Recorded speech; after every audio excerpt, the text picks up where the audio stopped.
Good morning, Dragon Warrior Randomizer fans, and welcome to Game 2 in a best of 3 in the first round of the bracket stage of the 2025 Dragon Warrior Randomizer Summer Tournament. We got Brian Williams, 42, trying to stay alive after going down 0-1 in this best of 3 versus Vralis.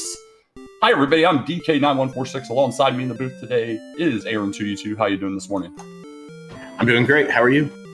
Oh, I'm living the dream, and I think these runners are going to as well. They don't have any spells, but they're going to start with 20 strength. My goodness. Yeah, not going to be too worried about getting out of the gate that way, and we don't know what's in the treasury yet. Yeah, I love these game twos. You got one runner down, one runner up. Who's going to be more conservative? Is someone going to press a little more? Will Brian maybe push a borderline level if we face one, or take different challenges or different paths that he might not normally just to try and stay alive? It's always exciting to see how people respond to being down in the best of 3. Yeah, and I think what we're likely to see from Brian is nothing different, honestly. I think he thinks that the last race was a lot of bad luck from different enemies, some map bossing, and I expect him to just kind of approach it the same way. You can't change a whole lot race to race in here because you don't know what the race is like, and you have to read what it is. But Vralis got to feel pretty good, got to win. If you look at the predictions, it was literally 31 people did predictions and 0 of them picked Vralis to go on. So he's one win away from proving 31 people wrong. Well, let's see what happens. That's what I love about this game, man. And we're going to get our chest right now. The first one, we got some big gold. Second one is an herb. So gold herb, get our key, and we'll get out and start murderizing some Zone 0 enemies, it looks like. So one thing to mention, this won't matter a whole lot right now, but it might matter later. There is a difference in builds. Vralis enjoys the strength agility build. So this, at the end game, hit points might be a factor. It is going to give him a little less agility here at the start, but by the end of the game, he'll probably have a 5, 6, 7 point advantage. Yeah, very good call out there. And we have a town right away, but of course, it's Hawksness. Vralis does decide to save his gold. Brian sees Hawks and nopes out. Looks like we're at the bottom of the world, and we're going to push a little bit east, because that's the only direction to go. Good news for reverse count enjoyers, maybe. And Brian is one of those. He's the originator of the reverse count, so I'm sure he has already got that in his head. I don't know. The search over here looks like it's not going to find much, but maybe it is. Maybe this cave is something. Yeah, southeast corner, we get Swamp North. Unknown enemies in there. Looks like he's confirmed the dead end and is going to at least attempt. Poltergeist, not a terrible first enemy. And Vralis does make it to level 2, kills that magician. 6-2, 2-8, sleep and stop spell. Those are nice spells to have. Well, Poltergeist proving me wrong. Bust out the hurt more. Brian going to get sent home. Had used his herb too to try and stay alive there. So, yeah, I think we're going to see Brian most likely start killing things now. Yeah, Poltergeist are the worst. Violet's going in to get some of the magic back. He doesn't have any. Well, he has the herb. Maybe he's going to try to get 1 or 2 more levels before pushing out. We've seen this strategy a few times actually in the tournament, most notably with I think Diabetes II did this with an extensive gold grind in his race, where he still just hung around the early game to gain levels and kept himself alive without losing the money. Yeah, and we'll see if that money ends up paying off or not once we're able to make it somewhere. Brian going to get his level 2, and we're up to level 3 for Vralis. Yeah, it's 4-1, 2-4, and Repel. I'm a little bit surprised that Vralis didn't throw out the sleep spell, considering he went and got that MP. But now he's on the move. He's going to find probably a lot of what Brian found. And we didn't see too far up on the north here, but there's a possibility that the only way forward is through swamp, and that this actually dead ends.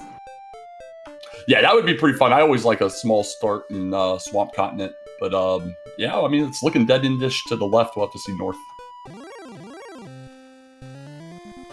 All right, well, that's knowledge. We have a Sleep Hurt Druid Lord. With Stop Spell, that might be something you could get early. I don't know if it's something you would want to fight right now with only 30 attack power, but... and yeah, he just gets Sleep Locked. No luck. Sent back home. Yeah, that's pretty brutal.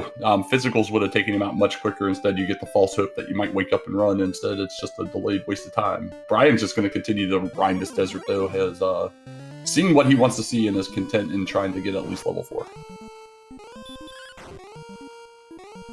This magician will do it.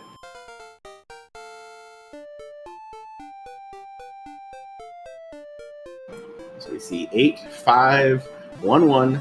Nothing else but another 8 strength.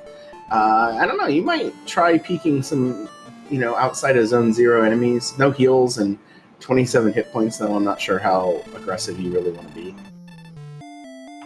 Yeah, I mean, you could get lucky. Like, we did see a wolf in one of the side zones here, so you could get there, get sleep, and 38 strength's not terrible, so you could possibly take some stuff out like that and get 5 pretty quickly.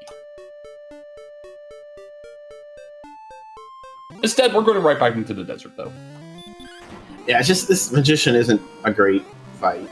It wasn't really a great fight before, and now it's starting to feel a little bit weak. So, I don't know. I think you have to take it, but and the Magic Drakey, much better enemy to fight. So, except it's running. All right, that's great.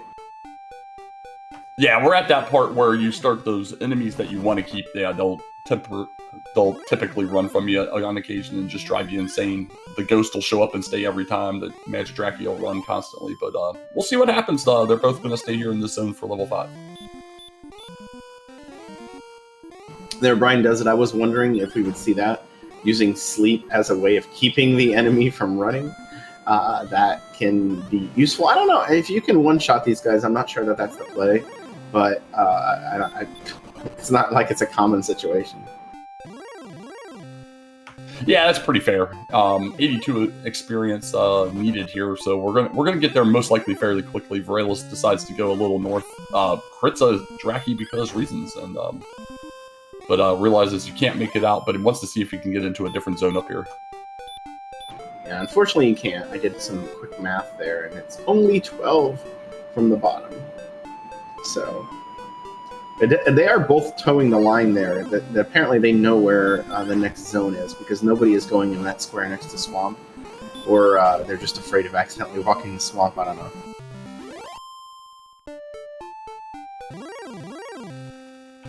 Well, this ghost is going to be level 5 for Brian if it doesn't dodge, and we'll see what level 5 brings him.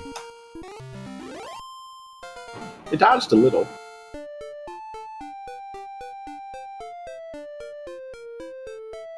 So, yeah, I was gonna say 2032. Hurt's not bad with sleep. Beta's somewhere smiling a little bit. He loves that combo. We'll see what Brian decides to do with it. He's over here. He's trying to find what's in the next zone. Druids are probably not much better, but he's stopped spelling the Druid. That's interesting. Yeah, I was gonna say, I don't think we've seen a Druid to know if it has anything. Then we tried to repel it as well. That's pretty funny. So maybe just it woke up and run away. That's fantastic. Good fight there. So this is again a unique start where you don't have much agility, and you have Swamp, and you don't have much hit points, and you have no healing. So if Rylus is doing something, I like this. Check this zone, because the Hawksnest zone might be a reprieve from what is just zone 0, except the first enemy he sees is a ghost. That Metal Scorpion, though, Sleep Hurt, that's a pretty decent enemy there. You just got to go first. Yeah, I like that. I would, if you can get those on the regular, I think that is a great play. But you have to get them on the regular, and that might not be easy. But I think it's worth trying again, considering what else you got. It takes 3 Magic Drakeys to equal 1, or to, get greater than 1 Metal Scorpion, and that's going to take some effort.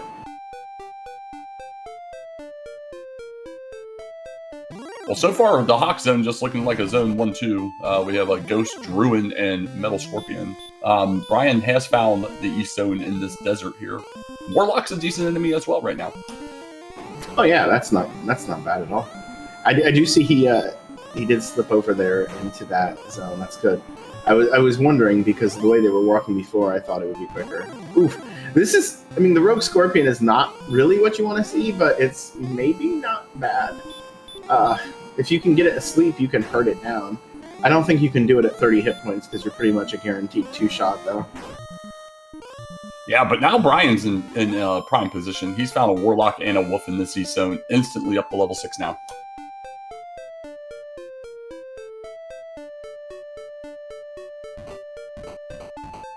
It was 1-3-4-2 in heal. It looks like Brian is doing the refill here. But he did get heal. He has heal. He could push a little bit. Again, not much in the way of hit points. Honestly, that zone looks fine. I think you could ride that to 7, no problem. Yeah, absolutely agree. Meanwhile, we got Varelis here, has found Swamp North, is going to attempt to make it through. I was going to say, so far we've seen 2 Poltergeist. There's also a Golem in here. The walls are attacking. Yeah, 55, no bueno. We're going to take a trip home. And it looked like Brian might want to try and push because he didn't stay in that desert, but will not pass up a Wolf if it comes along. The hurt cast on the Wolf, I'm wondering about this. They have what? Let's see, that's 30 to 15, 41, 16, 8 to 16. He's doing basically the same damage swinging. Yeah, I think sometimes people undersell their strength, or honestly, most people don't track early, so they're maybe not fully aware of how strong they are. The Wolf did wake up with heal, but he gets it slept again and then is still successful in taking it out. Well, he is pushing a little bit and is immediately punished for that with the presence of the Armor Knight, which is essentially a giant stop sign that will just fall on you. Yeah, so that's going to be fun. The ways out, either possibly through Swamp or going north through this space, have some sketchy enemies for where we're at, especially with that fantastic 20 agility. As noted by chat, the Wolf has the heal spell, so sleeping it or stop spelling it could be pretty much not. I would say it's almost hard required at this point to do one or the other.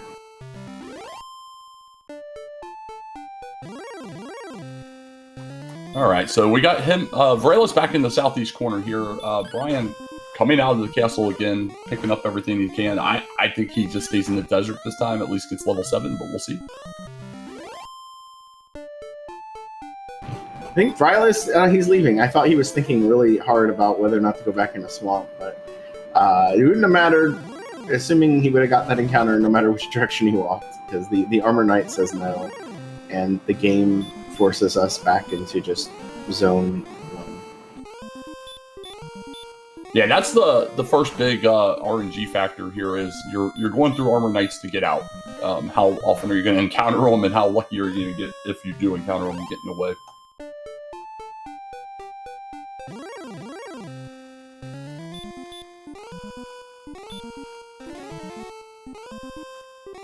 It's always fun to rely upon sleep to fight warlocks because they're the first enemy with a bit of sleep resistance.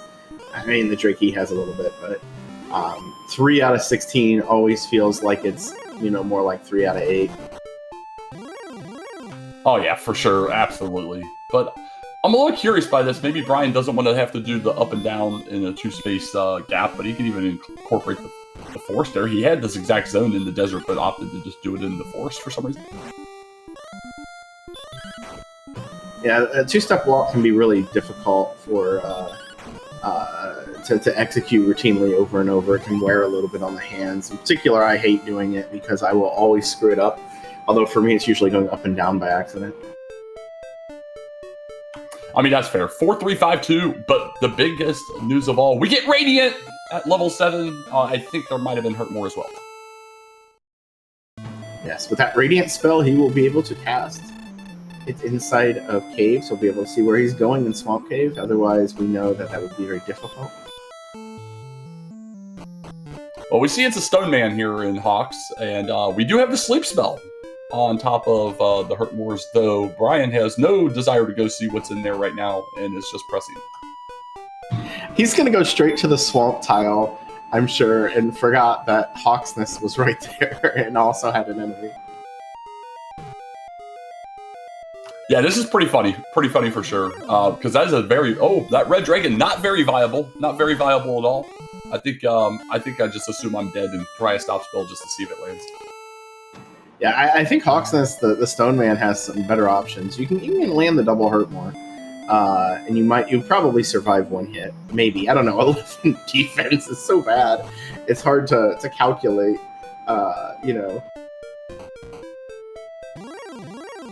Well, this will be interesting. How long does it take Brian to like think of going into Hawksness? Or I mean, he clearly wanted to look at a spike, and we have a spike right here, right there on the screen. Oh wait, did we just? I think we just made the realization. And if anything, it might be worth it for him to dig into the zone a little bit. Obviously, it's like the Rogue Scorpion is going to be the highlight of that. But I would... he wants to check the spike, but he really wants to fight this too. You can just see the decision-making in the actions. Oh, there we go. That's nice. The Metal Scorpion has sleep. He can't get away. He's down to 3. He's going to have to waste a heal. So... nothing of use, no items yet. So he'll see that he has a possibly viable spike here, but you're not going to be able to take it out. But the Rogue's going to say no. Now, seeing the Rogue, he might just come in here to hurt more that, which seems like a good idea. I think what we've seen out of the zone is that the overall experience might be similar. I don't know. You have Repel. You can get rid of the Ghost, I think. Well, don't look now. Vrail is going to give us a look at some new parts of the map here. Has found the other side of that little north area, and it opens up a absolute ton here. So we'll see if he can locate anything while we go back in the Hawks on Brian's side. A lot of swamp. Yes, the dream of us being on a small swamp continent has been thwarted. I do not believe that is going to be the case. Yeah, now it's a large swamp continent. A 4-4-5-2 for Vraelis with his 2 spells, and he's got no hurt mores left in the tank, but at least he knows he's got it. All right, Brian gets the Stone Man first. Hurt more lands. He does not get hit enough to be killed. The second hurt more lands, and he kills him. Hooray! That's amazing, especially since he didn't have sleep. And the Erdrick's armor, what a giant pickup. That is worth the effort. You almost wonder if people come in here. Like, again, Vraelis didn't bother going back to it, but how many people would just push on that Stone Man? I think I'd give it a couple viable attempts, but if it doesn't participate, you come back when you have a little bit of everything else. So I could definitely see this being a very big turning point. We'll see. Vraelis already knows what's in here, so once he's back with his hurt more, but we have a town out here along the southern coast to the west to start. A very important town. That is Rim. It's going to be able to pick up a couple keys, I believe, and be able to do some stuff with those. Maybe we'll see what's in the treasury. Maybe it'll be something good. Maybe it will be a little bit of a breakout for him, because as it is, he's not in the best position with Brian getting that armor unless Vraelis goes to do that too. Just with low hit points, with a windy map, with a lot of swamp, just right at the onset, that armor could be absolutely critical. No, absolutely agreed. But now Brian comes in here, gets him a Rogue. We're up to level 7 now. 2 power, 13 agility, 0 hit points, 10 magic, no spells. But he's going to continue. He thought about it and then he's walking out. Of course there would be no spells. Why would there be spells? Meanwhile, the double locked chest here in Rim does give up the Erdrick's token. And of course there would be no hit points, because it's very important that we don't get any hit points the entire seed. Yeah, HP, either you get none of it or all of it is what I've noted so far during these tournament races. It's either you're going to finish at 170 or you're going to be struggling to get to 100. And Brian walks right to Rim. No problem. After the struggle that Rylas had, Brian just directly went to it. Great benefit to him. Rylas is pretty much the Walking Dead. He might be able to get enough money. Now he's not even going to try. He's going to go back and use those keys at start and see if he can unlock his own exciting new path forward. Yeah, we'll get some information here first on his side. We'll most likely see him take an attempt at the Stone Man once or twice. Hopefully he can get it on the first go round as well.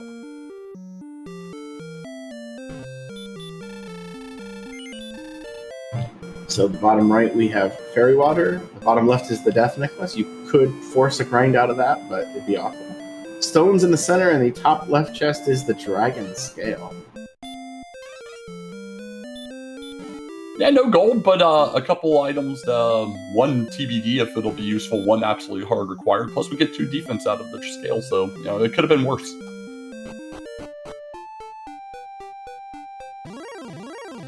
Wanted to buy more keys, but realized couldn't. That's one small difference for Violet, is that he ended up buying 4 or 5 keys at the start.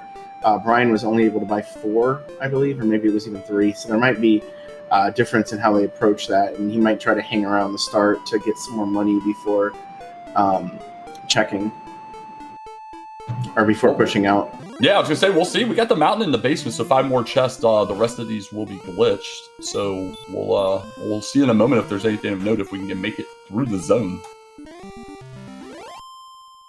Brian taking out a Magiwyvern and Violet's getting a werewolf.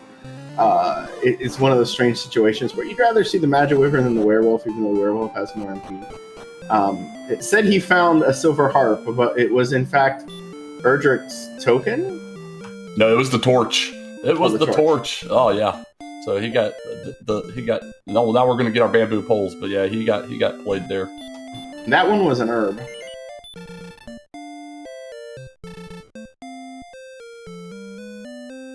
So we got Brian and Cantlin, where again he's got a little bit of money. He can buy 1 extra key.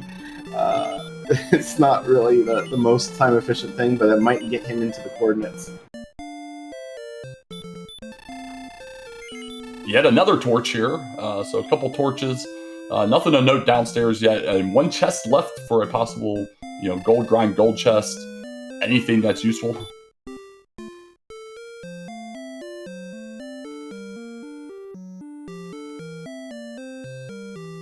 And Brian does have the armor, so he doesn't have to worry about a refill on there, although he also...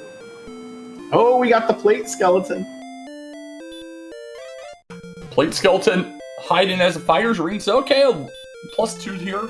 Brian sees that bottom right shop has all of the goods if he wants to buy them, and we're 24 north, 1 to the east, so that's extremely viable.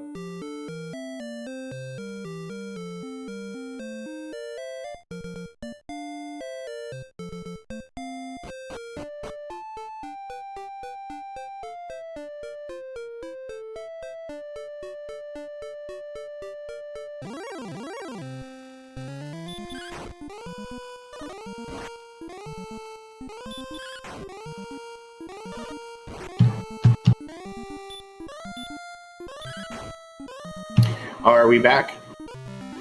Yeah, there we go. Looks like the stream never went down, but we did. So more armor knights here for Brian. I missed one thing, but yeah, no gold grind unless you do that terribly slow death necklace. So if we want the good stuff, you're gonna spend a lot of time. Yeah, Violet's died, but that's fine. He gets 1 more key. So now he has 2. This is one of those persistent annoyances that you can't just max out your keys, and you max out your keys once. Normally you have to buy keys maybe 1 more time. I think a lot of us do and don't necessarily have to buy as many as we do, but it's just nice to... It's a terrible thing to run out of.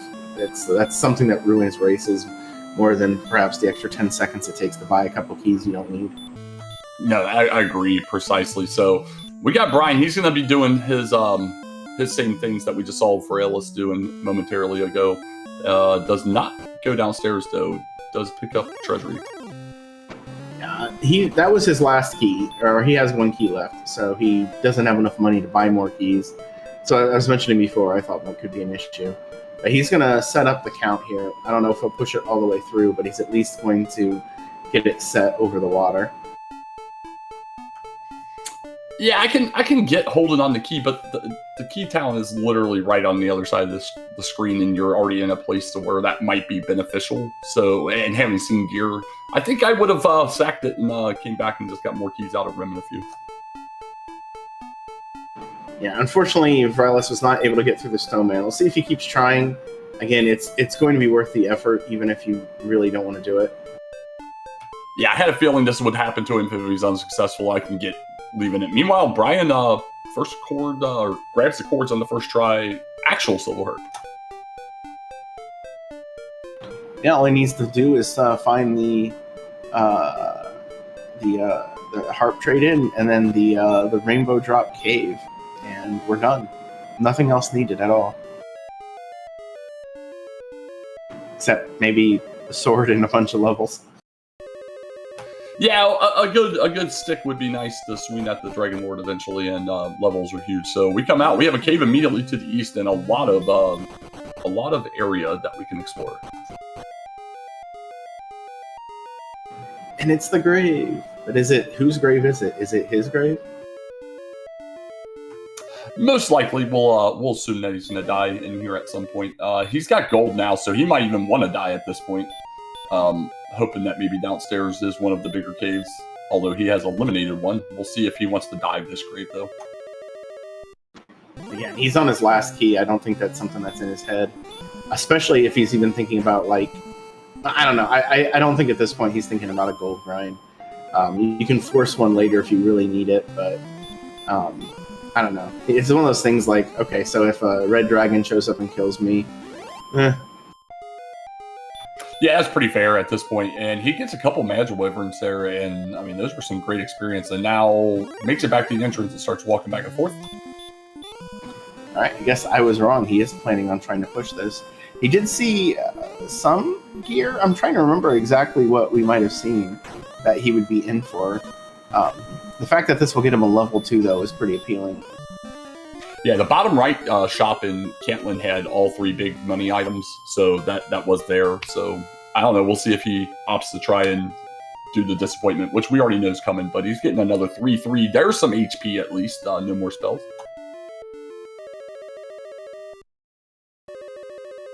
Keeps walking on the stairway, which we know has a lower encounter rate than the bricks. Sorry, these are the only things that I would be critical of Brian or maybe a couple other people for, because they're the sort of people who would bring it up during a race. Oh no, yeah, I learned that several years ago. I was doing that constantly in one of these caves, and when I was watching back the thing, they're like, oh, kept walking on the stairs, and I was like, all right, I will never ever do that again in my life. Oh man, that sucks. Vrylis got a Hurtmore and then a Fairy Water on a Werewolf, which should normally kill it, but he had a very low roll on the Hurtmore, and I believe that it's 69 damage, and the Werewolf has 70 hit points max. Oh, that's brutal, especially since he got lucky because the Werewolf does have Heal More, so he didn't even have it Heal More there and had the opportunity and got a terrible Fairy Water instead. Yeah, the old Hurtmore combo almost always kills a Werewolf, and he got the situation where it doesn't. I think Brian might want to do the gold grind here, or if there's a possibility. He goes down, sees Mountain, immediately comes out. It looks like he's going to go back and open up all the chests in the treasury. He's going to be very disappointed, but he's going to at least attempt to set it up.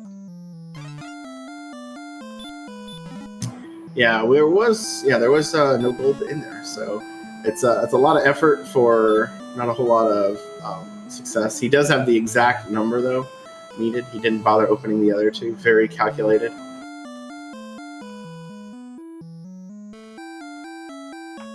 And one of those two is the Death Necklace chest. If he's so inclined to do a very slow gold grind, it is on the table still. Stairs are a weird number, and in fact, when we say it's a lower encounter rate, it's more like it can be a lower encounter rate. It has the same thing going on that grass does, except I think it switches between brick and grass, so it is lower, but the thing is the stairs are actually fixed. I believe that the rate you're going to see on it, you will always know what it is. So if somebody were to really dig into the information, I think you would have a reliable knowledge of which stair has what encounter rate. But as far as I know, nobody's worried about that. Yeah, I mean, to be honest, how often is a stair going to come into play? Oh, Metal Scorpions have full wombo, by the way. They have a DL2 to go with that sleep. That is fun. It's one of those things that when it happens, you're like, well, At least I didn't see that until now. And yeah, you said full wombo. That is the highest of wombo rates that it could have. Yeah, we haven't seen many of them, so I guess we didn't get much opportunity. And the couple we did, we'd slept and hurt to death, so just got a little lucky until that particular encounter.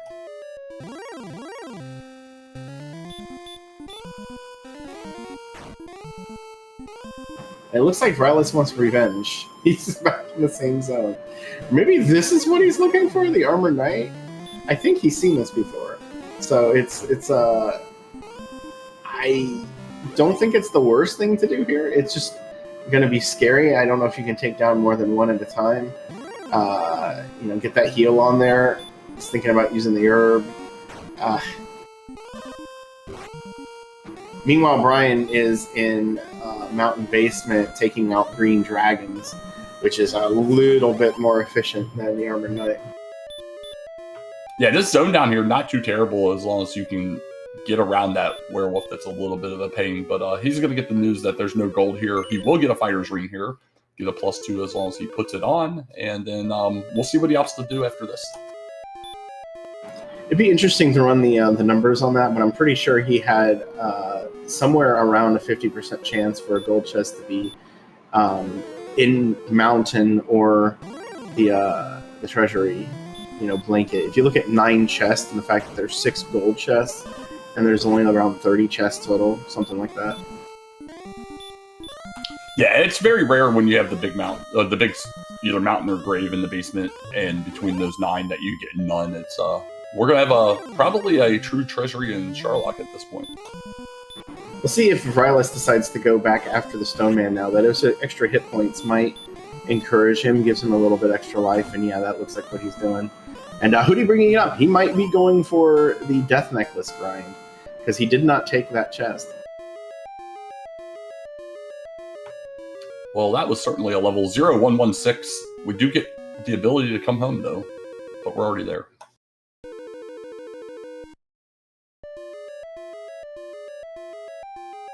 So the Stone Man has weak breath, which is fun. Rylas choosing to heal up now that he's got him asleep. I'm going to try to throw out those hurt mores. First one lands. Second one lands, and that's enough. He's going to get his own armor and be very annoyed, I imagine.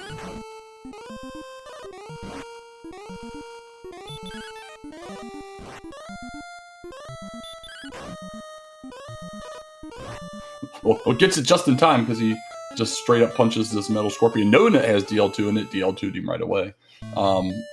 Is he trying to heal walk up to do another one? He is.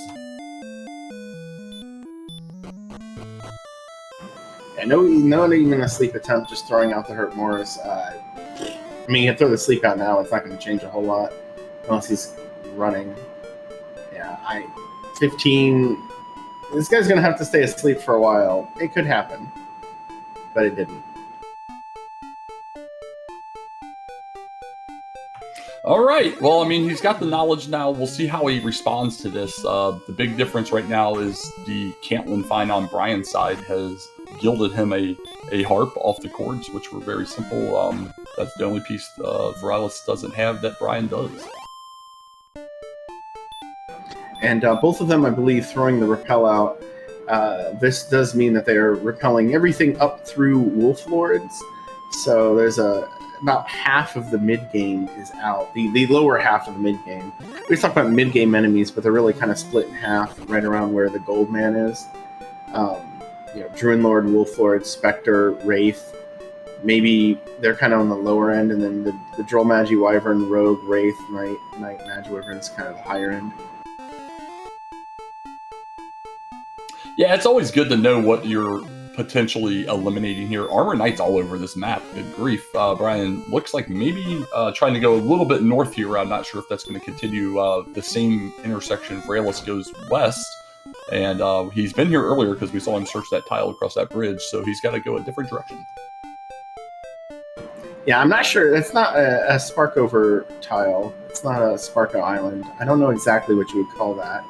It's because like you would think if they built the bridge there, there's something there, so that part makes sense. But I don't know. It's not the worst bridge we've ever seen. Yeah, that's pretty fair. I love the map designs that just randomly get generated. Some of them are absolutely insane. We saw that in a race last night where you had that like long diagonal to get over to Hawksness where your armor was, and just seeing those kind of generations are pretty awesome.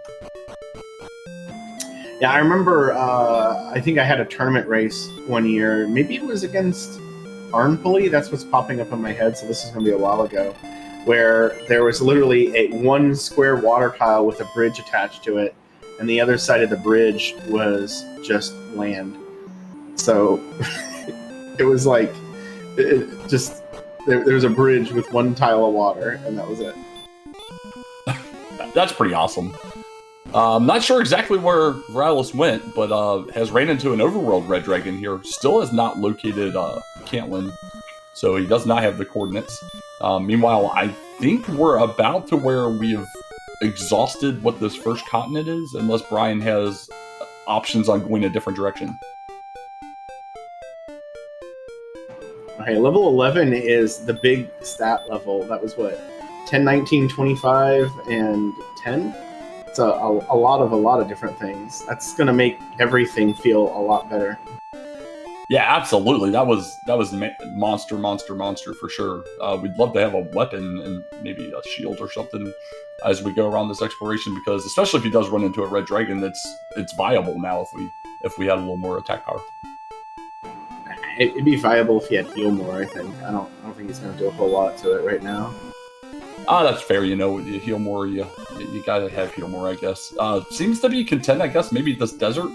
I'm pretty sure we've seen everything between the two of them on this first continent. And I don't know that it goes anywhere. Had we seen Breck before? Because Viralis is in Breck. No, I guess we hadn't, so he must have found another little path then. He is going to do the thing that I absolutely despise, which is go pick up herbs for no reason out of the Breck shop. He must have burned through his to try to preserve MP while he was walking around. It looks like he's just going to sell the Cursed Belt. He's going to get it out of hand. I think he's going to grab Fairy Water. That's probably it. Yeah, I mean, if you're casting a lot of Repel, it's not the worst idea. It's a little preemptive to hope that these Fairy Waters last to the end of the game. But and he's still going to buy the herbs, too. Yeah, we'll see what happens. I mean, I feel like you can get a faster refill. You haven't seen Garenham yet. You're going to still be looking for things. You need both your turn in Ks, so obviously we'll go in the back of Garenham. He is going to go buy Fairy Water, though. But he hasn't seen Cantlin. You got a Fairy Water shop there as well, and you can grab that on the way down to checking cords. Brian's going to get him a hand axe here. Do not buy the chainmail, Brian. That would probably not be a good idea. I pulled it back, just teasing us. No, just kidding, guys. Not serious. Both of them done with their respective towns and pushing back off. Yeah, we got a little path up here. That ended right away for Viralis. We got that little river above him here. I don't know if it goes any further north. I like that. You said a little path, and it wound up being a very little path. Now, Brian finding a town that... No, that's Cantlin, right? He reacted very odd when he saw it, like he didn't expect to see it there. Yeah, I think he came in at a different direction, but he does get the large shield here out of the top shop, so I think he's done buying things until maybe another herb purchase or maybe Fairy Waters later on. Meanwhile, Viralis started to come this direction earlier and then skirted back to a different direction, so he has not came to this big opening that Brian is heading through right now. Yeah, unfortunately, he does get ambushed by the Armor Knight, but it swung a bit low. Again, the defense is coming up, so maybe that's a big part of that. He's going to be walking wounded out of here, though, going through a desert with at least some Armor Knights in it. Yeah, the low MPs have really been detrimental to success here for him especially. But we find Tablet Cave. Brian thinks about it, doesn't have outside, and then just walks back out. Yeah, I can feel that sometimes. I'm in the opinion now of I don't mess around with Tablet Cave. But hey, he walks right into coal. There is a 40% chance that this is the sword. So let's see. Come on, Float. Come on, Float. Vanilla. It is the big stick, so he's in find a couple locations and grind and go. And proven right in his disregard for Tablet Cave. Tablet enjoyers will rue this day.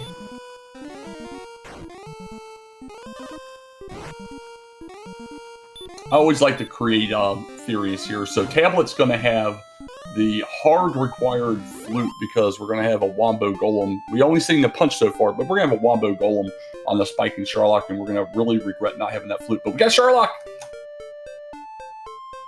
Yeah, he's finding stuff he wants to find. This exploration's been pretty fruitful. And hey, why not have a cave right outside? What do you guys think? What do you think that cave is? I mean, it's either stones or either of our turn-ins. So let's go jerk. Let's have a nice rainbow right next door to where we use it. Oh, it's the harp lover who gives you a stick for the harp, and thankfully somebody else wants that stick. But there we go. We're good to go on Brian's side. I don't believe like you said, we have not seen the last trading cave. So he still has some exploration to go. He did not note the fact that he got away from that red dragon, which would have been pretty bad because this path seems like it was quite a long one. Yeah, this map's fairly convoluted for sure. It seems to be opening up back to the south, but we know it's going to have to dead end at some point going south because we've seen the very bottom coast. I don't know. It's going really well for Brian here. He's right-ordered some things. Like if Virilis gets up into this area before noting Cantlin, I don't think he can, or before going back for the chords, he can theoretically find all this stuff and not even have the harp in his inventory yet.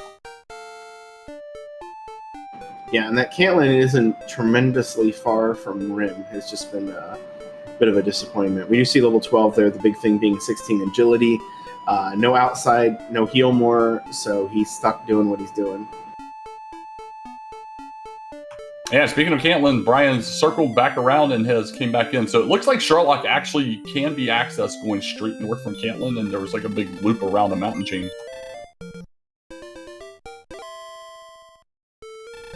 We'll see where Brian goes. I don't think he's been all the way to the southwest area that Virilis is in, but maybe he'll go that way, which we see is nothing. If he doesn't, then maybe... Yeah, I think he's going to continue looking around here, and once he's run out of stuff, he'll probably warp back to Swamp Island, which I think is an island. I don't think we really seen what is beyond there except for Grave, right? Yeah, I haven't seen anything else, but there was a pretty big expansion here to the possible east. So I think that's what Brian's going to look in. It looks like he also had north. So yeah, we're going to get some more exploration here. Virilis gets sent home by a golem. He runs from the red dragon, obviously at 63 agility, but the golem says no.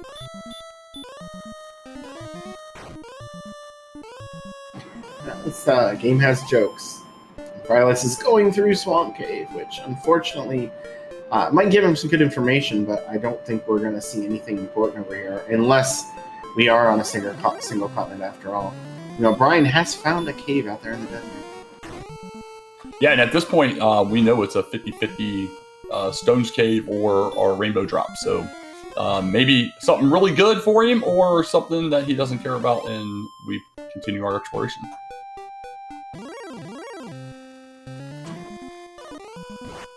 Oh, hello, Krasu. The stats are more of an indication of how close it is to being able to be good at the end of the game to win. They aren't exact rules, and some of the stat lines are a little bit archaic.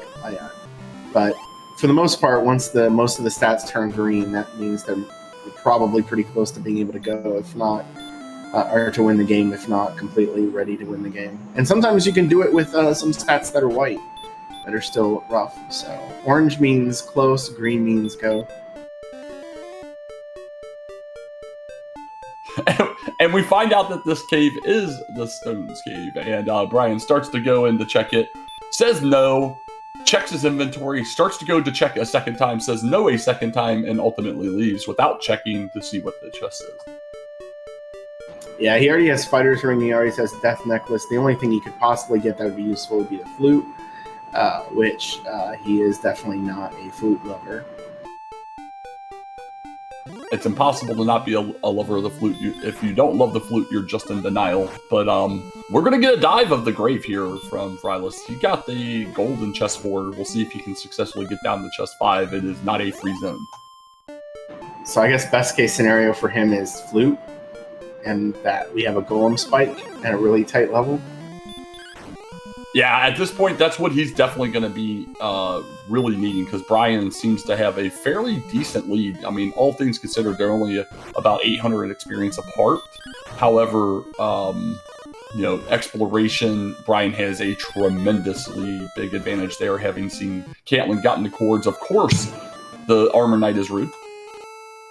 Against the dodge, he needed that hit to stay alive. Just full resource drain all the way out in the middle of nowhere. Didn't finish exploration. Hey, Frylus found the flute. He got what he... Again, best case scenario, not that he knew it. Yeah, he doesn't know that's best case, but it absolutely is. Now he has no outside and has to start taking the walk out unless he ultimately finds somebody to death working. We'll see how he goes about that. But Brian, it looks like he's going to go ahead and check the swamp side of things. I think it makes sense because it's a long walk back to where he was on this side, and just see if he can get lucky.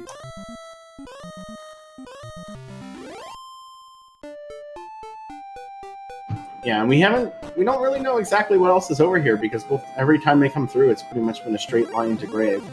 So it's quite possible that this is actually where you have to go, and it might just be a little bit off to the side on one of the directions. And it's also possible we're still single continent. We haven't really seen all of the northern and eastern areas, and this could be where it is. Yeah, this is fairly expansive over here. When you come out, you can go every direction, and the direction Brian chose was Red Dragons, but we ran away first try, so that's nice. In fact, the way that bridge looked up there looked like a place that Brian has been. In fact, right about where he died.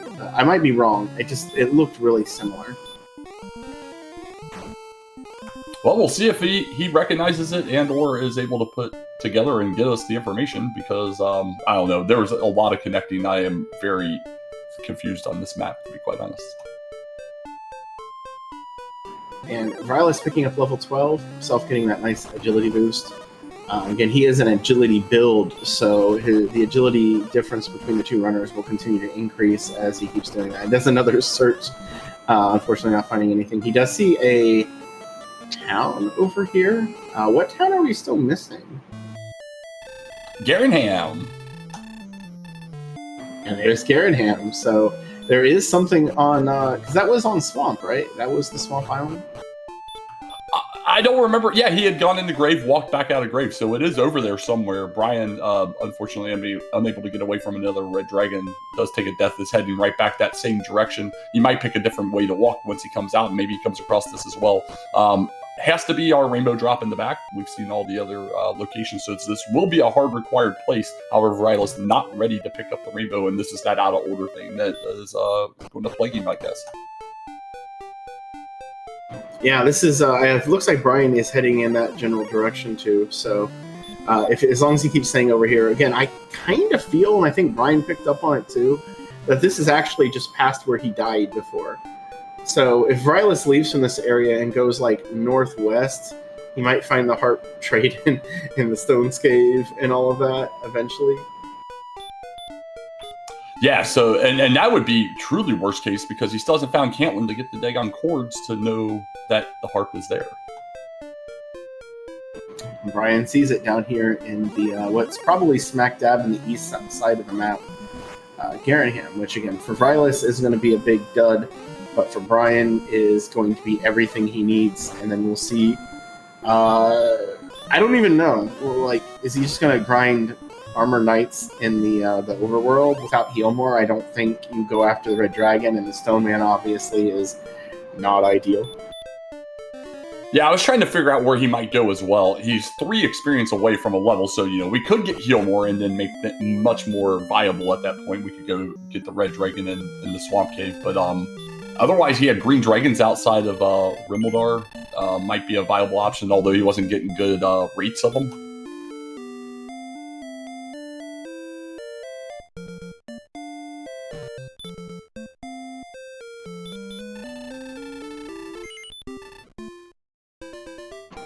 So yeah, unfortunately, Vrylis is almost as far away from what he really needs more than anything right now. We talked about Cole and Charlock and the staff trade-in, but they're all the wrong order.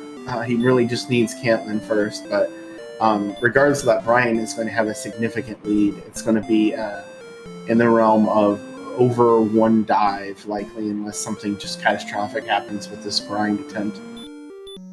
No, I would agree as well. We're starting to near a real worst case scenario for Vrylis. It was already bad, and it's getting worse by the second. Brian has all the information, all the stuff he needs. The only thing he doesn't have is the flute, which we know is grade 5, and the only true relevance that could possibly have would be a spike tile in the bottom of Charlock that causes us to lose a heal more that makes it a bad fight or something. It kind of, I think he's just trying to get the level. Yeah, he's just trying to get the level before he decides what to do next, which is 7, 0, 11, 13. And no heal more, not quite ghost stats. Now he is in LFG mode looking for grind. Yeah, and the issue here is, like, sometimes I'll even think about a red dragon grind when you don't have heal more if you can compensate for it. But our attack power is pretty low. Our HP's bubble there. We're going to be 4-shotting a lot of them and not surviving 4 shots. So that's not a real viable place to go. So there are a ton of Armor Knights around this map, though. But where he ultimately lands will be a big decision. I get the feeling it's going to be some flavor of Armor Knight because I don't know what else you do. Again, you said something about a green dragon, but if it's a walking around grind, you can do it sort of near a town. I would probably drift to the Armor Knight too, just because green dragons tend to be a little obnoxious. He might even walk just directly into Charlock, just see how far he can go and see what works there.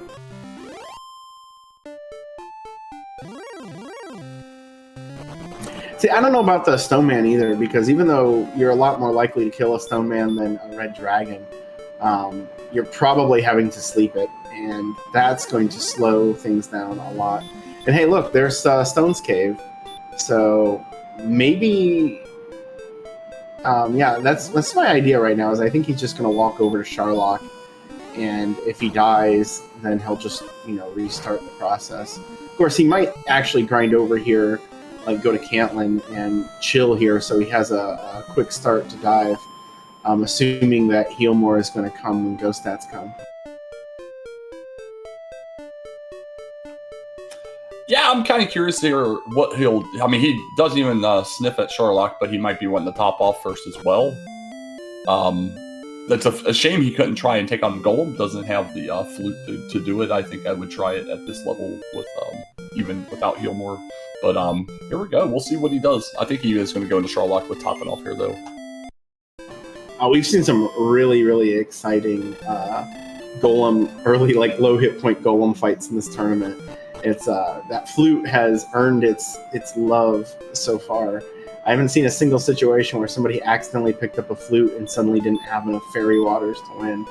But I've definitely seen situations where that flute use strategically and smartly has helped people to win. Maybe in one case caused somebody to lose because they used the flute a little too much, but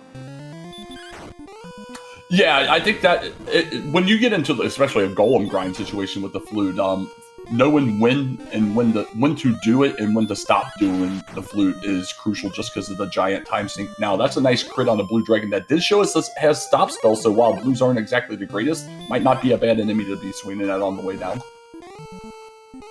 yeah, I think this AP is in reasonable 3-shot range, not like super high, but pretty reasonable, so it doesn't feel bad. Again, you're just taking whatever enemy you can get here, except for Golems. Golems would be bad. And of course, a red dragon, if he sees those, would be bad too, but it also might be good to have that knowledge. Now, I don't know, are we as afraid now as we used to be about red dragons and armor knights in the dives? It's hit or miss. I think it's definitely a little less scary just because you have that guaranteed 4th run. Low HP dives will be a lot scarier than if you get 120s plus, because you'll absolutely survive all of them. You might have a little bit of resource loss coming out, but I don't know. It's definitely a little safer, I think. But Brian's doing exactly what you should do as a runner. If you're gonna come grind Charlock, Get a feeling for the top zone, but start walking down. You might find a better zone in zone 2, or get at least information as you're moving through.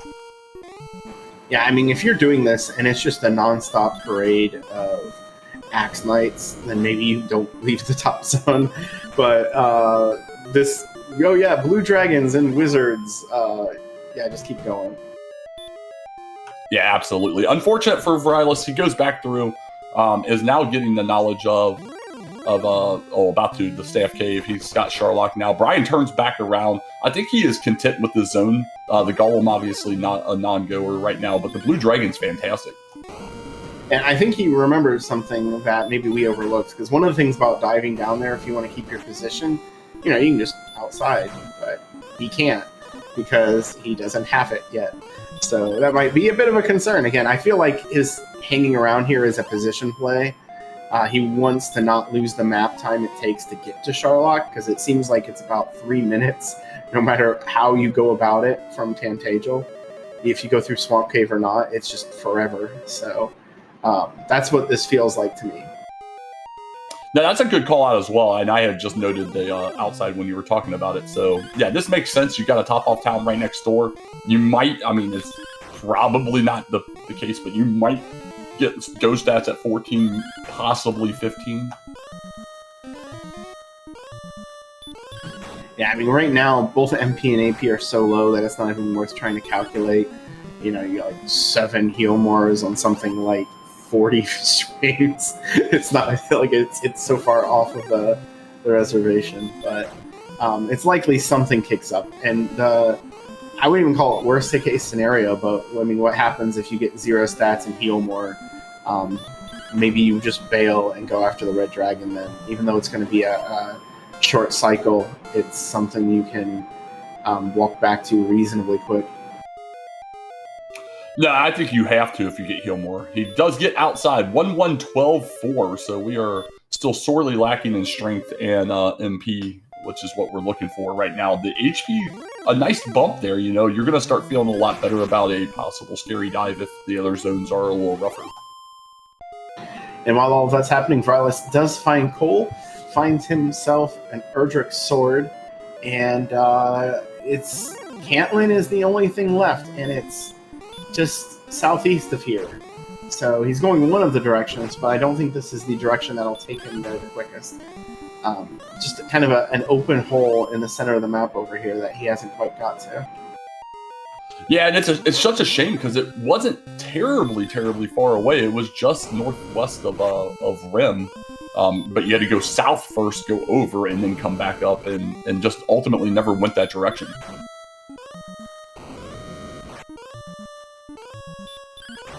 Oh, and we're going to get to see what's in Tablet, which this makes sense. I like I said, I wasn't the biggest fan of Brian skipping it, even without outside, but then he immediately was rewarded for not doing it. In this case, you're looking for Cantlin or this. It's honestly with it's like a 20% chance it's here, and it's a key. So I guess that would have given you key access too.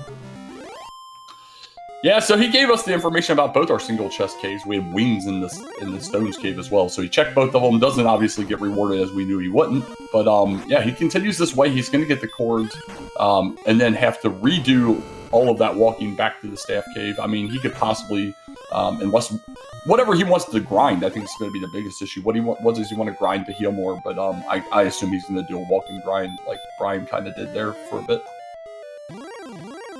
I think he's going too far south here. Wait, nope, never mind. There's Cantlin. Perfect. So he's going to get his reasonably easy count. He's going to pick up a large shield here. And probably within the next 2 minutes, we'll be equalized with all of the required items. Not necessarily all the trade-ins, unfortunately. And we'll have to catch up to Brian in experience, which I don't know. Maybe there's something we haven't seen. Maybe he has a zone in mind that might help him a little bit because again, the zone Brian's in is pretty low value. It might be the best that he's got, but it's definitely not something that is causing much joy. Yeah, for sure. This is This is a means to an end, but not something you're enjoying at all. If you're Brian, for sure. I get it, and I'll be honest, I don't know if there was a better zone. I mean, there are a bunch of armored knight zones nearby, but do they have a good tile set? Is there good backup enemies? Everything but the golem in the zone is something you're going to take on for Brian's side right now.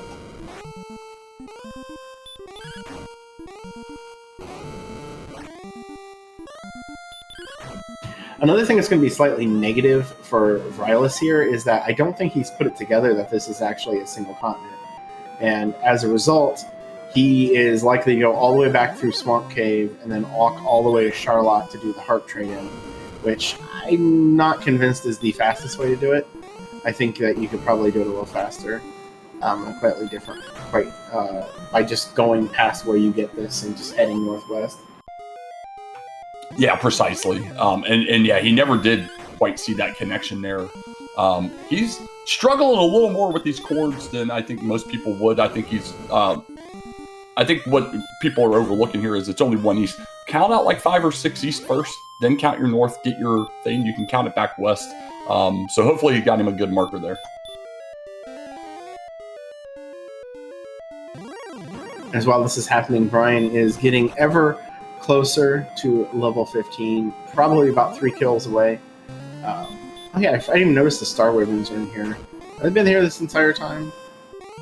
Yeah, he's been hurt more on them here and there. They haven't shown up near as much, but we're searching the forest right now. We're hopefully going to find the harp. I honestly have no idea which tile it was on.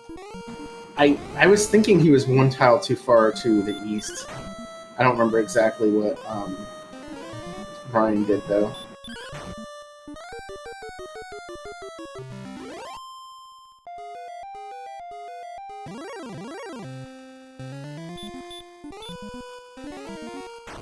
There we go. There we go. We got a harp now. And we'll see what Rylus decides to do. And trying to catch up, as others were noting, he does have the flute. So the golem is on the table, level 15 for Brian. All right, 4 power, 3 agility, 1 hit point, 17 magic points, and heal more. That is go to the red dragon mode, I guess. Still not really close to being able to win, although the hit points inching up a little bit, so the death necklace is starting to feel like it might be important here. Get a little extra attack power.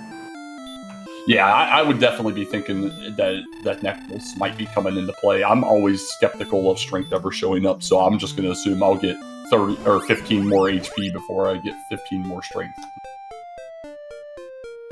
Yeah, and when I look at these things, I just go ahead and give myself the death necklace, even though you obviously can't equip it yet because it would put your hit points in a pretty dangerous area. But I just immediately be like, all right, so at 126, it's 18 swings and 10 heal more, so I'm like -6 if we get the hit points, and if we don't, it's not worth checking. So again, this red dragon, now he's doing this, experience is going to start zooming up. This gap is going to blow up. It sure is, and just as you predicted, Rylus goes back through Swamp to go start and try and do his trade-in, so going to be going slightly lengthier directions unless this connects really quick and we just took a long looping path to it.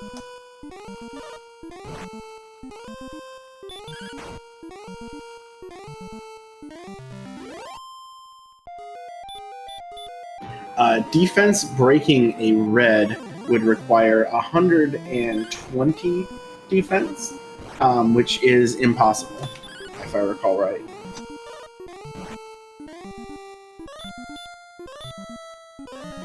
It's not completely impossible, but it more or less is. There's you would need gear that doesn't exist in the game because there is a hard cap on agility of 127 due to the way the formulas work, that it has to double it at some point, and the game can't calculate things over 255. So 127, you're at 63 plus all of the defense gear that you can possibly get would be 113. So it is impossible to do. But it would be really fun to do. It would be really fun. Yeah, and during Winter League, when we have randomized enemy stats, every once in a while you'll see a defense broke red dragon, and it's always funny.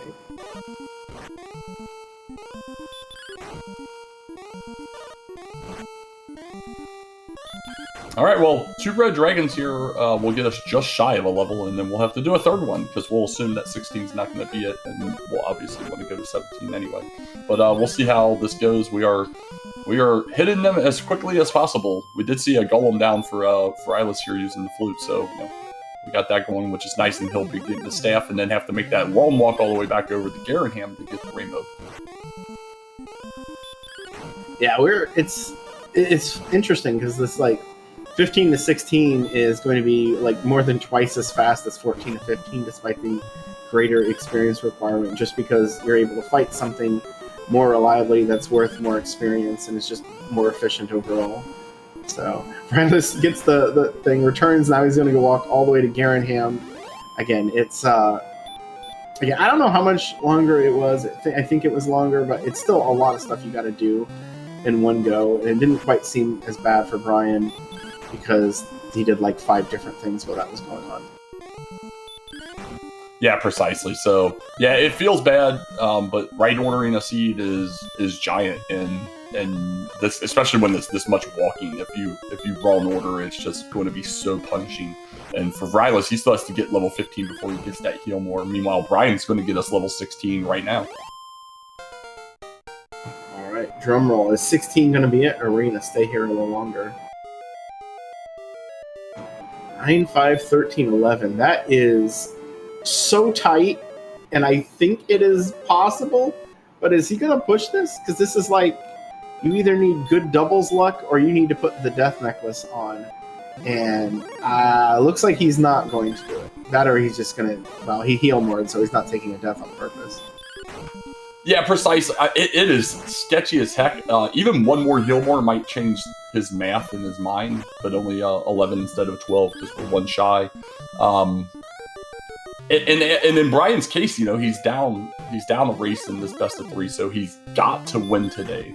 So I'm sure that does play in your mind, but I think, like we were talking at the beginning, you can't change your game plan for something of that nature, and this level will come very quickly.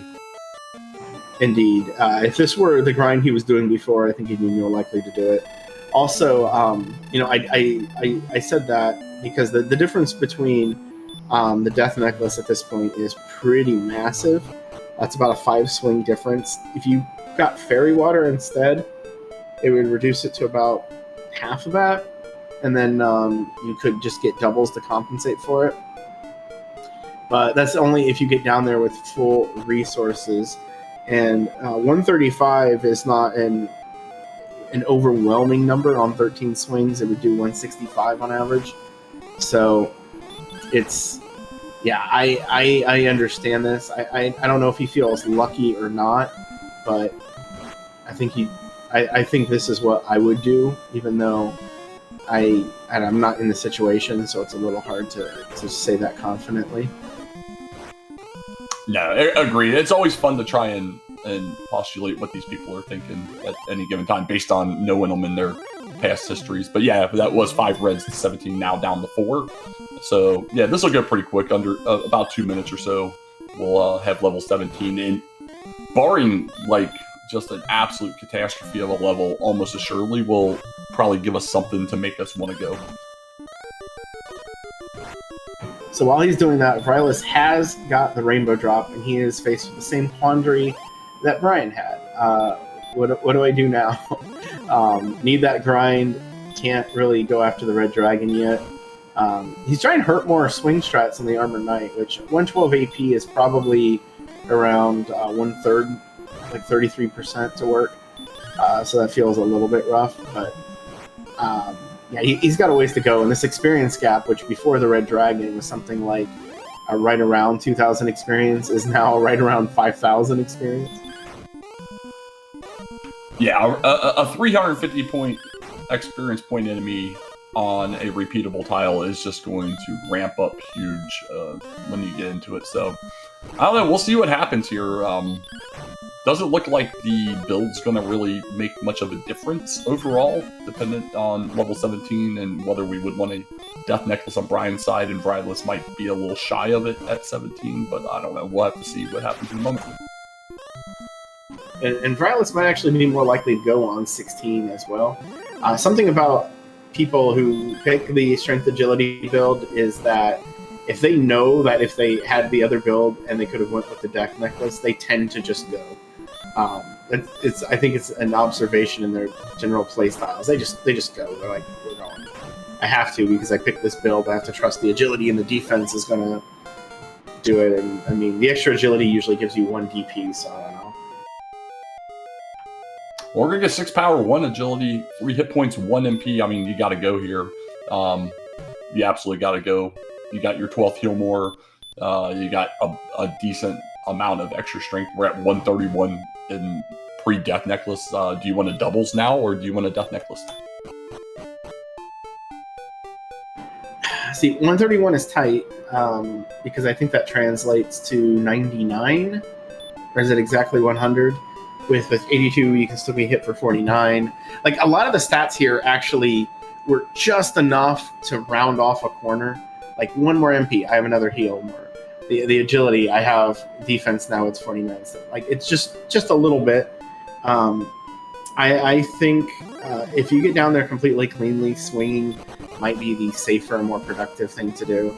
I tend to be a death necklace enjoyer, though. So, considering it's still about a 4 swing gap to put on the death necklace versus not,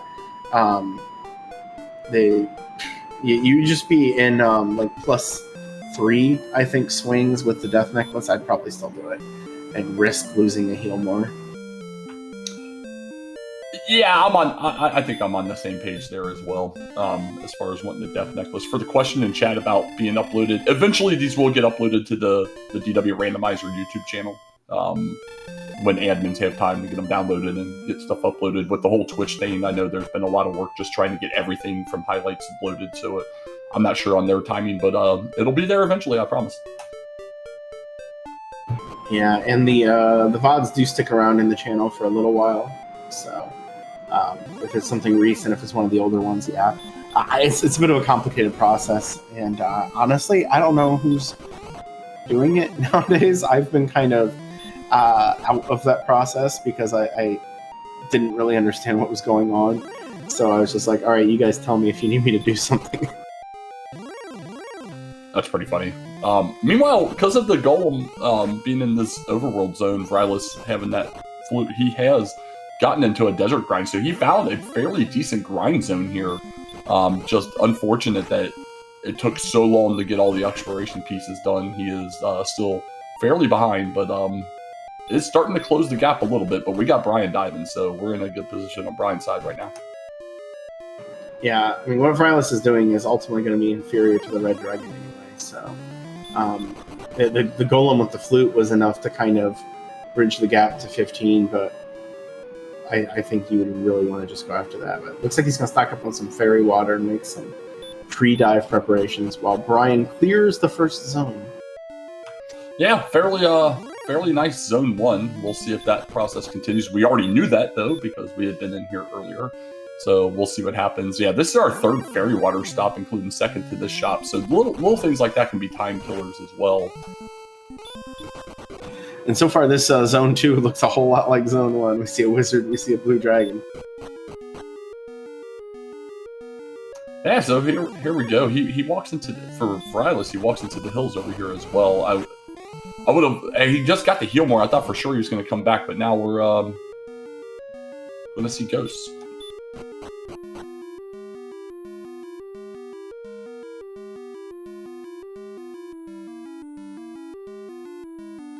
Turning the corner out of Zone 2 with no problem. Zone 3, here is the challenge, and we have our best friend, the Red Dragon. Alright, well, we're going to get a little bit of fun here in the bottom, because to be quite honest, the first 2 zones of Sharlock have been pretty lackluster as far as what the Dragon Lord can throw at us, so maybe we'll get a little more resistance here, but Brian, seeing at least so far, the better side of encounter rates, period, in here. We're not repelling anything right now. We could repel a wizard, but we're not. I have to shout out Hoodie for that very detailed ghost reference.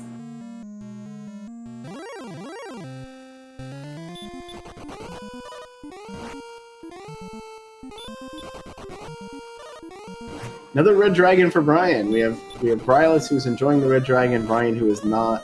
I think this is a run. Oh yes, we have the what we've dubbed the mercy roll, automatic run on the third attempt, or excuse me, after 3 fails. So it's the 4th attempt, which is, I don't know, man. It saved me probably in some of this stuff too.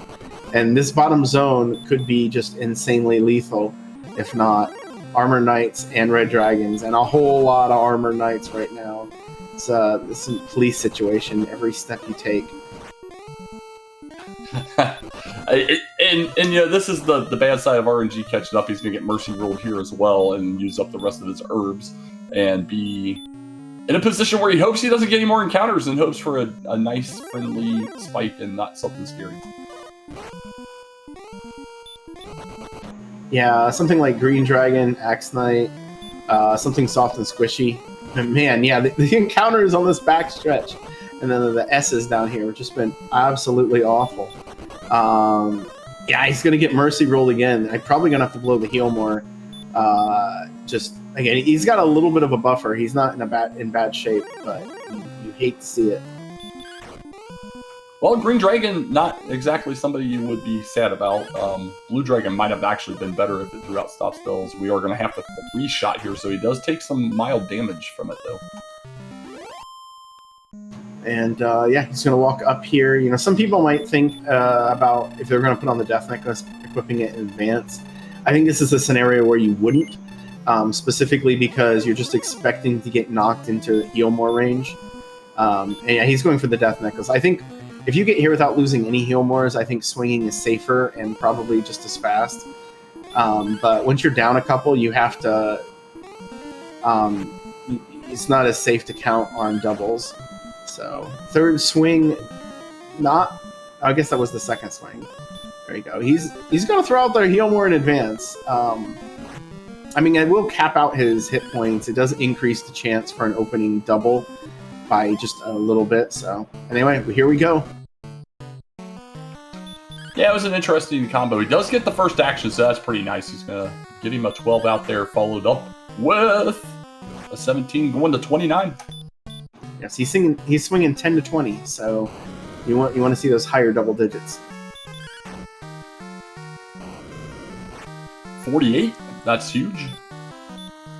Yep, swinging well, and again, with that opening double is basically +2 swings on this fight. 61, so yeah, we're in decent position so far. Things are going as well as you can with his 99 max HP.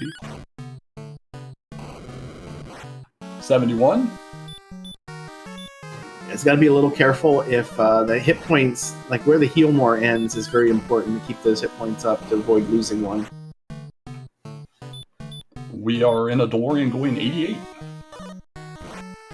Is that what the DeLorean does? Yeah, we're going back in time. 104.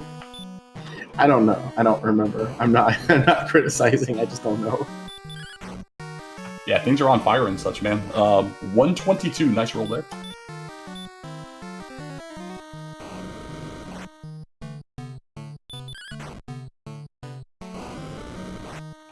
$133. Alright, let's see where this heal more... Oh, that was a good heal more. I was a little worried we might see that dip down. This guy's been breathing nonstop. Yeah, 147, we're completely free now, barring Miss Menu or Catastrophe from heal mores such as that, followed by 48. But yeah, one. And there we go. Get some GG's out in chat for Brian Williams 42, going to be today's victor, and even this best of 3 up at 1 apiece. Yes, very well run race by Brian. There was some confusion, I think, about the map early. Hurtmore early kind of didn't exactly do what I think they wanted, but once he started getting going, was really able to just kind of take control of this and run through it. And there we go. Final time of 1:17:35. Yeah, this was played very well on Brian's part. So, and it's always exciting to see a game 3, unless you're one of the runners involved. Then it's nerve-wracking. But game 3s from the viewership perspective is always really fun. So let's see what happens. And while that's happening, Vrylis has decided to keep going here. He went and healed, so I thought maybe he was, instead of just taking a death, so I thought maybe he was going to go, but no, he's going to push through, get 17. He will not have a Death Necklace numbers, but again, the Death Necklace was not required in any hard fashion. It probably was just the faster way out. And in Brian's favor, he did not get stuck by any really bad heal mores in combination with any like super strong Dragon Lord hits. Yeah, agreed. It all went fairly well, and about as best case scenario as you could possibly hope for if you were Brian coming in, knowing where he was as far as having that fun last stretch of the bottom floor. That was exciting counter rates for sure.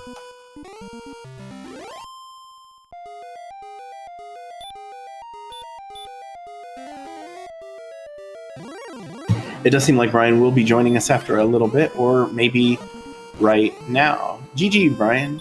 How you doing? Good. Still alive. Not out of the tournament yet, so it's good. So what's your feelings about this seed? My thought was maybe the start was a little bit concerning, but it felt like everything near the end game went fairly well. Yeah, I mean, once I set out, I think that initial grind in the desert was pretty frustratingly slow, but I kind of imagined it was for both of us. And then, yeah, finding Rim first, I was on the right path. I got pretty lucky this time. Yeah, it seemed like one of the bigger differences between the two of you actually was the Stone Man and Hawksness getting to that armor. I was thinking, like, if you didn't get through that guy the first time, were you going to go straight back to him? Probably, yeah. I mean, I might have just sat there and got Rogue Scorpions for another level. But, Aaron, you'll be proud, I healed, right? I healed after the 2 swamp tiles, and I lived with 3 HP. So I heal pleased and survived that Stone Man punch. Man, I wish I would have noticed that was the difference. I did notice the 3 hit points. I was all ready to throw out though. Yeah, he can be hit for 22 to 44, and didn't have time. So it was good. The armor helped out a lot. It took Vrylis a little bit longer to get to it, but really I think you were out experiencing him, which meant that there were just scenarios where you just had slightly better stats or slightly more capability and were able to get through. Another big difference here was Cantlin. Cantlin was the last thing that Vrylis found, which, if, saying that, you can kind of imagine what that would look like. Yeah, I mean, I got to skip Tablet. I got to skip the bottom of Grave. I knew what I was looking for pretty early on. So, yeah, that would be pretty bad. Cantlin was nice. Plus, I had a nice little grind zone next to it, too. It was like good experience in that area altogether. So, I think that's probably why I felt so good about the seed. I just never stopped getting experience everywhere I went. I'm trying to think of some of the plays that were somewhat dynamic for you. I know with Engrave, I think you tried to push, maybe for a gold grind, although I think you had already seen what was in the tablet, or excuse me, what was in the treasury. About that 9 chests and no gold chests. Yeah. So I was, because I kind of had it narrowed down to at least a decent chance of being mountain. Obviously, could be a trade cave, but yeah, I wanted to keep that dream alive because I had seen Cantlin and I had seen everything was there, so it was worth trying. Although setting it all up just to see, no gold chest, but I got herbs. You can't really argue with 6 herbs, right? I mean, considering the way the map was on the low MP, keeping the healing going was pretty important. So, yeah, I mean, it's not.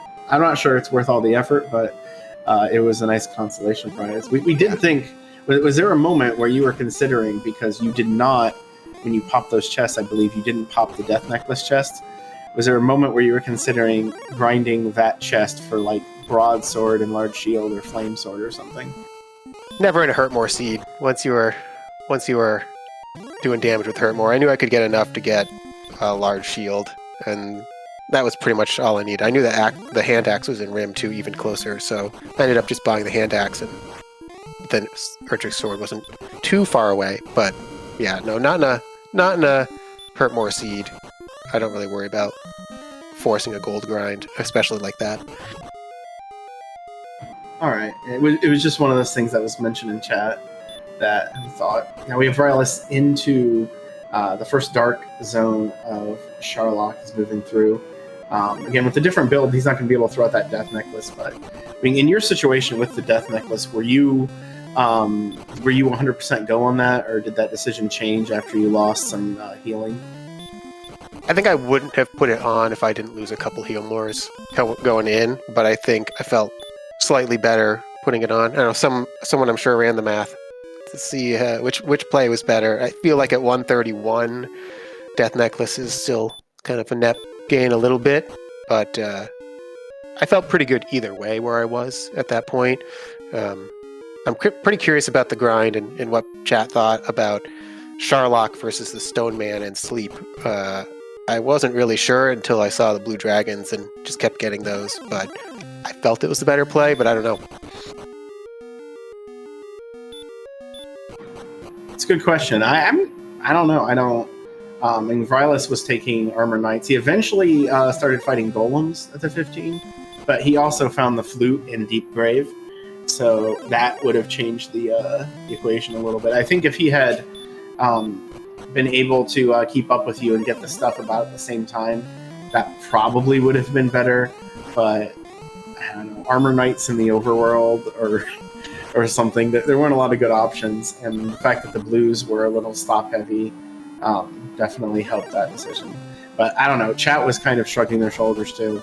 I think Ziggy was rooting for the Stone Man, but that's about it. Yeah, I mean, I kind of felt like Stone Man could be good if you got good sleep luck, right? You could kind of get through it, maybe getting hit just like once, but it's a Stone Man. No one wants to do that. It just feels so bad. But I was, as soon as I got heal more, Red Dragons, just give me that 350 all day. Yeah, I also think that something that gets overlooked is the heal walking element. When you have heal or heal walking and no heal more, that the time it takes in between encounters actually isn't as important, because casting heal 3 times in between fights is really, really slow. I don't know, DK, what do you think about that? No, I agree with you on that. The heal walking is about the equivalent of the heal repetitively, and I'll be honest, heal walking doesn't drive me insane as much as repeatedly casting heal over and over, especially late heal wars. Nothing beats like 150 heals over the course of the seed. Hi, DK. Thank you. Yeah. Thank you for coming here. Yeah, with Aaron. Yeah, good morning. Good morning. So, no, this was a pretty fun one. I'll be honest, while we're watching Rylus dive here, my favorite thing is he's got that agility bump here, and it has absolutely done nothing for him. In fact, I think he's getting worse run luck than Brian did on his dive. I mean, wait till you get to the 3rd zone. It felt really good until both Armored Knights and Red Dragons, I got multiple run blocks to the forced guaranteed run on the last floor. So I hope Rylus has a better go of it when you finally get there. Oh, no, he's there. He's on the final stretch and is not. He's getting mercy ruled on this Red Dragon right now after blowing his first heal more. It's been a walk. No, I know, that floor is nasty. The floor is nasty. Definitely an unwelcome surprise. And that's, oh my god, doesn't heal more. He's got 4, does not, and that's going to be a death to the Armor Knight just shy of the spike. Yeah, in his scenario, again, without the extra hit points, because he picked an agility build, I think the decision, the Death Necklace wasn't in the equation at all.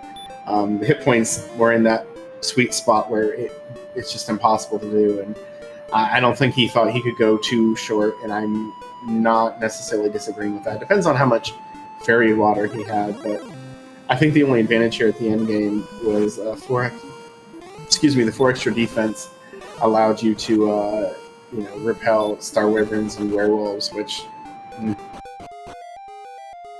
not as scary as the wizards. Yeah, I threw on that fairy water when I saw wizards in the 2nd zone too, sneaking that DL2 breath in there. Yeah, this is a mental. I had the mental image of just taking a holy water and just throwing it all over the place, like "Be gone, Satan." They kept it secret for a long time, which I'm glad they did because I was fighting them a lot. But then when I saw it, I was like, okay, now I want to get rid of them as soon as possible.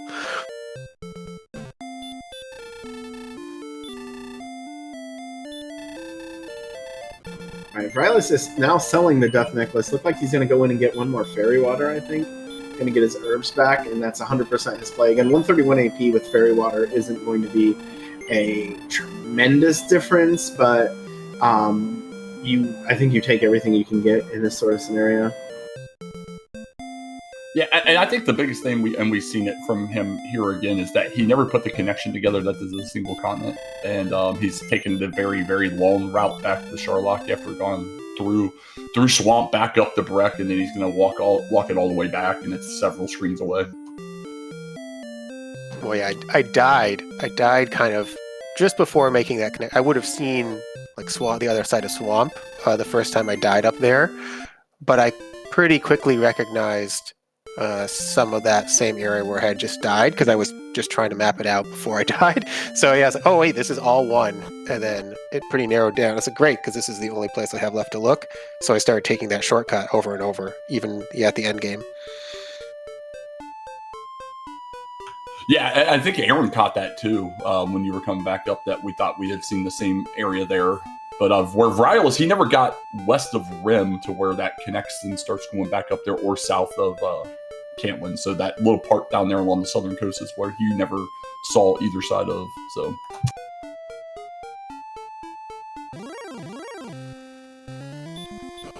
yeah, it's definitely an interesting map. Very S-shaped. Like you had to go right, then up, then left, then up, then right, just back and forth. There wasn't any real sneak path through. So, but hey, yeah, this is a win. It's put you back at 1-1. You'll have a game 3. Which will decide everything now. So much for best of 3. We're down to 1. Yeah, it's not scheduled yet.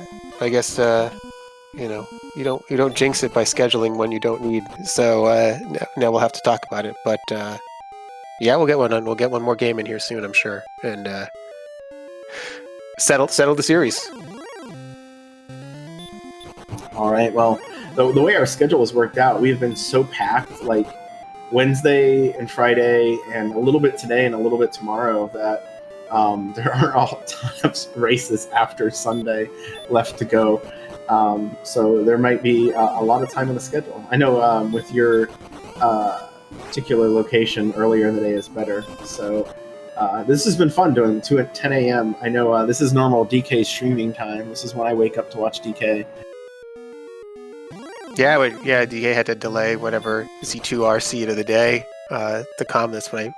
Hopefully this see, DK's got a whole different game plan for today. Today's my fantasy football draft. We'll be drunk in the pool in a bit, so this worked out perfect. I didn't plan on streaming. Nice. All right. I think nice thing is I think our schedules actually will make it pretty easy to line up for Alice and I. So I even have Monday holiday, not the same as Labor Day, but kind of same spirit here in the UK. So maybe we'll do it sometime Monday. Is it labor with a U?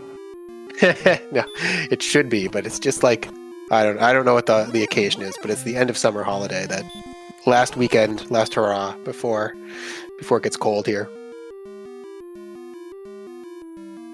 Well, that's fun. I always like hearing about other holidays I never pay attention to from different countries.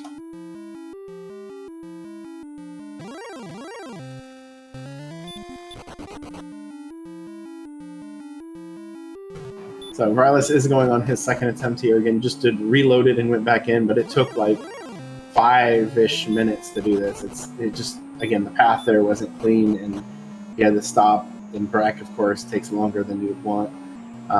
We'll see if he's able to get through here again. This bottom zone was just red dragons and armor knights all over the place, and you can tell the game whatever you think about your agility value, and it will just laugh. Oh yeah, I never found Breck, did I? I guess it's kind of somewhere in the middle, huh? In the like connection I didn't take because I just took the swamp.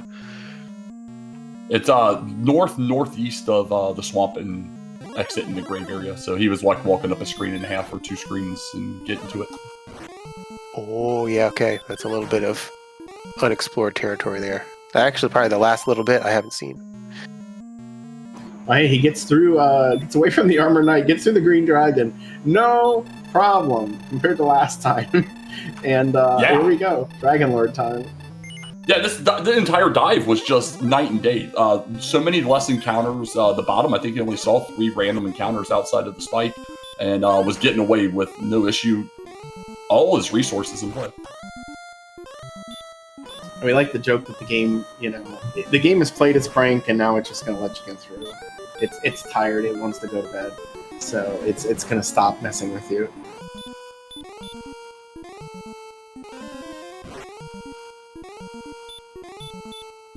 Having no luck whatsoever with this Dragon Lord, though. Like, swing or something. Stop hurtmoring. There we go. Yeah, it only knew hurt more, but he's in a very decent position. Does get ambushed, which you obviously assume is going to happen at 92 agility. Agility build, come on, right? Just give him something. Yeah, a bit of a pause there. I don't know if that's just okay. How bad is this scenario? Again, he's kind of in a maybe 1 double would be enough to do it, and with the hit points and the agility, you kind of hope that's going to happen. But hoping and relying on things in DWR is sometimes a reflector of cruel reality. I think even without a double, these fairy waters are going to make it so that he's likely to clear like 158, 160. Well, that's if they would roll good. He's going to take a risk at 47. No, he decides to go ahead and heal more. Yeah, I mean, that's just going to put you right back up to 120. I would, let it give the game a chance to do what it just did there, which is a clean double. Well, a double really helps. I think at 131, even without the fairy water, the double makes it a lot more likely. Yeah, I agree. He comes out of the 6 fairy waters, 69 damage, and he's at 79 now, so he's progressing. But the fairy waters could have done a little better for him. 71. That would be an absolutely awful roll.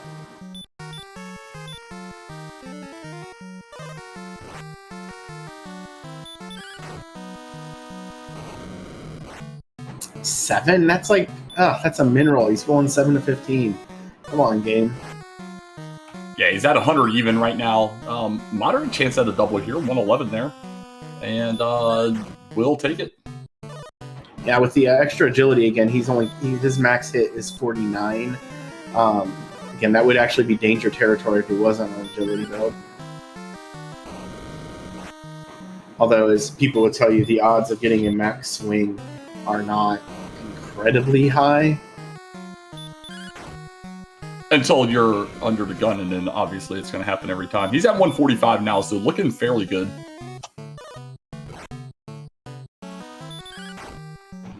Oh yeah, barring a missed menu sort of scenario, 156, so it's guaranteed more or less. Yep, easy money from here. This will take it out almost assuredly. There we go. Get some G-Cheese out in chat for Rylas. Exploration luck went a long way towards deciding some things here, but was able to successfully take out the Dragon Lord, and we'll see how Game 3 treats them both.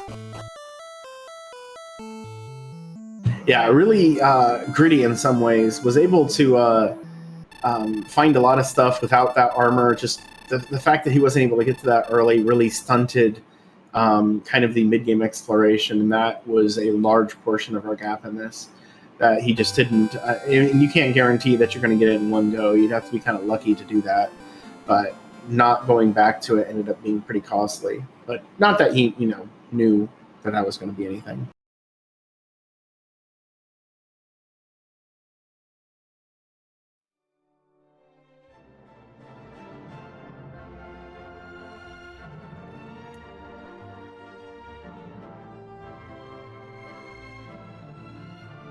And we'll see if he joins us or not.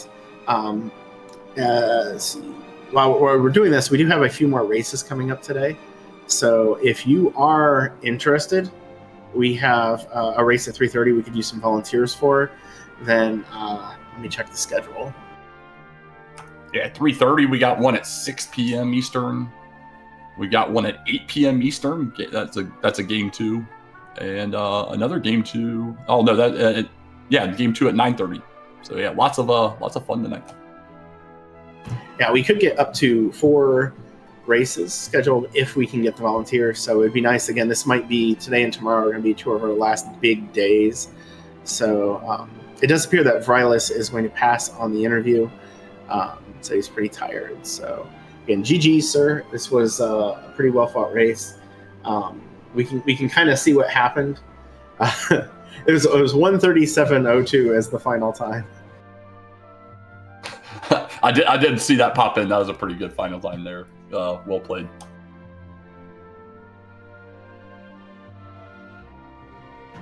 So with all of that, we see 157. So he was fairly close to taking him out. I think he was 1 hit point short. And then ended up having to do the heal more and one more swing. Yeah, absolutely. So, all right. Any final thoughts then, Brian, before we wrap up today? No, I mean, I think we've each had one seed apiece now where exploration has made a big difference. So, we'll see what game 3 brings. But yeah, I'm looking forward to it. Glad I get a little more tournament game action before hitting the road. So yeah, thanks again, Comms, for both Vrylis and I. Appreciate it. Awesome. Looks like we're going to send it off to High Spirits, doing some shenanigans as always. Any final thoughts, Aaron, or you want to take us out? Now we'll go. So again, thank you, Shahali, for tracking. Thank you, Archfield, for the restream. Thank you, DK, for co-commentating with me. And again, GG's to Brian and Vrylis. I've been Aaron to you too. And let's go over and see what High Spirits is up to. Thank you, everyone. And stay tuned for more races on this channel.